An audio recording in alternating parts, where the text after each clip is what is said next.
Journey into the heart of Nordic mythology, tales of gods and beings unveiled. As I stood on the icy shores of the fjord, gazing out at the vast expanse of the northern sea, a shiver ran down my spine.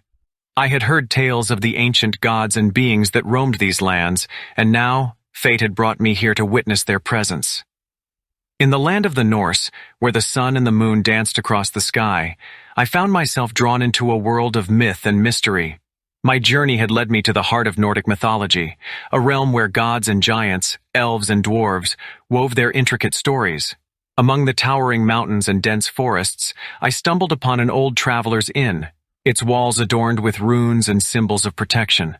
It was there that I met an old storyteller named Eric, his eyes filled with the wisdom of ages past.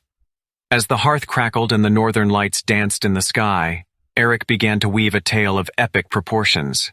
He spoke of Odin, the All-Father, who sacrificed his eye for wisdom and knowledge. I listened in awe as he recounted the tales of Thor, the mighty god of thunder, and his trusty hammer Mjolnir, which could level mountains with a single blow. Eric spoke of Loki, the shape-shifting trickster, whose mischief often led to calamity. He recounted the binding of Fenrir, the monstrous wolf, and the fate that awaited him in the final days of Ragnarok. But it was the story of Freyja, the goddess of love and fertility, that touched my heart the most.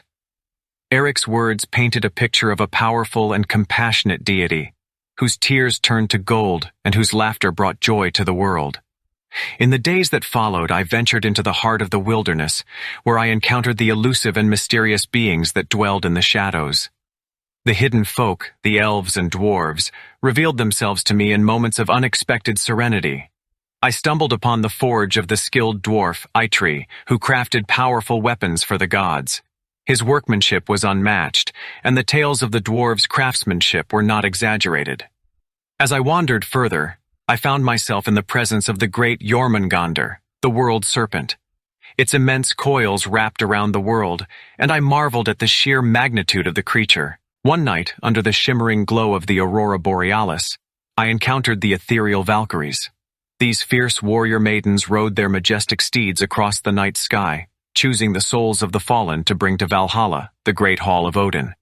With each encounter, I felt a deeper connection to the ancient gods and beings of Nordic mythology. Their stories resonated with me, and I realized that these tales were not just fantastical fables, but reflections of the human experience. As I stood on the brink of a frozen waterfall, the mists rising around me, I felt a sense of belonging to this ancient land. The spirits of the Norse world seemed to embrace me, whispering ancient secrets that transcended time and space. I returned to the old traveler's inn, eager to share my experiences with Eric. He listened intently, nodding with understanding, as if my encounters were not entirely unexpected. I felt that I had become a part of the living tapestry of Nordic mythology, forever entwined with the stories of the gods and the mystical beings. As I bid farewell to Eric and the land of the Norse, I carried with me a sense of wonder and reverence for the ancient tales that had shaped these lands.